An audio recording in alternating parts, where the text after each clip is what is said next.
వర్ధిల్లాలి ఆదివాసీ ప్రపంచ దినోత్సవం. వర్ధిల్లాలి ఆదివాసీ ప్రపంచ దినోత్సవం.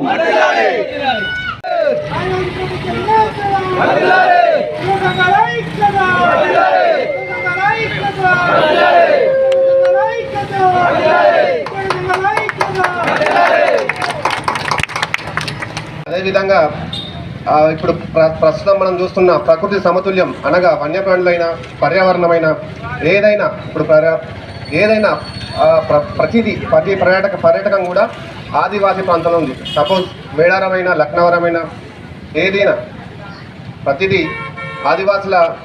ఆదివాసులు రక్షించుకుంటేనే నాగరికత జీవనానికి ప్రతిదీ మూలంగా మారుతుంది.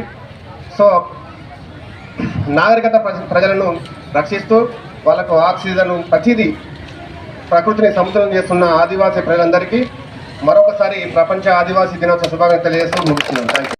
ప్రపంచ ఆదివాసుల దినోత్సవం సందర్భంగా తుడుదెబ్బ మరియు ఆదివాసీ సంఘాల ఆధ్వర్యంలో ఏర్పాటు చేసినటువంటి జెండావిష్కరణ కార్యక్రమానికి విచ్చేసినటువంటి 20 రూపాయల నుంచి 20 కోట్ల బిల్డింగ్ కట్టిన అల్లా అస్తిత్వ పోరాట బొమ్మలు పెట్టాల్సిందిగా మీకు 2 చేతులెత్తి మీకు విజ్ఞప్తి చేస్తున్నా నా ఆదివాసీ సోదరులారా.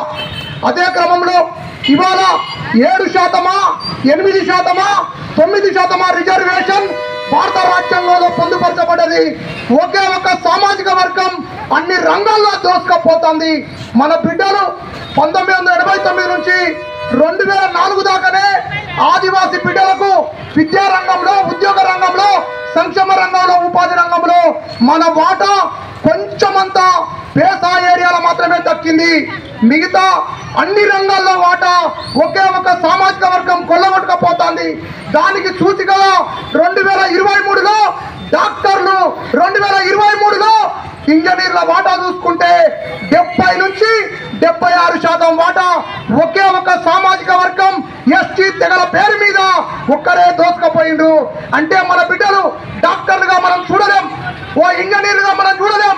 దీనంతటికీ కృష్ణమాదిగన్న గారు రిజర్వేషన్ పోరాటం పెట్టి దానికి మేమెంతమందిమో మాకంత వాటా మీద 30 సంవత్సరాలుగా ఈ భూభాగం మీద పోరాటం చేసి విద్యా రంగంలో, ఉద్యోగ రంగంలో, సంక్షేమ రంగంలో, ఉపాధి రంగంలో, రాజకీయ రంగంలో మా వాటా మాకు తేల్చండి అని 30 ఏళ్లుగా ఈ రాష్ట్ర దేశ రాజకీయ పార్టీలను మన నేల మీద తీసుకొచ్చినటువంటి చరిత్ర మీరు కళ్ళారా, సోషల్ మీడియా ద్వారా, పేపర్ల ద్వారా, టీవీల ద్వారా, మనం అనుకుంటున్నటువంటి ముచ్చట్ల ద్వారా మీరు విన్నారు.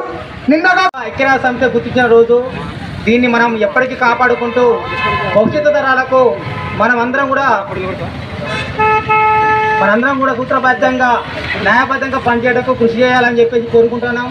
ఆ రోజు మన ప్రాంతంలో మన హక్కులను రాను కాలు రాస్తున్న ఈ సమాజంలో మనం కూడా నిక్కసగా మన చట్టాలపైన, మన హక్కులపైన కూడా మనందరం కూడా వాటిని పరిలో తీసుకొని ఐకమత్యంతో ముందుకు పోవాలని కోరుకుంటున్నాను. అలాగే మన ప్రాంతం మొత్తం కూడా ఈరోజు పరాయకరణ కాబోతుంది.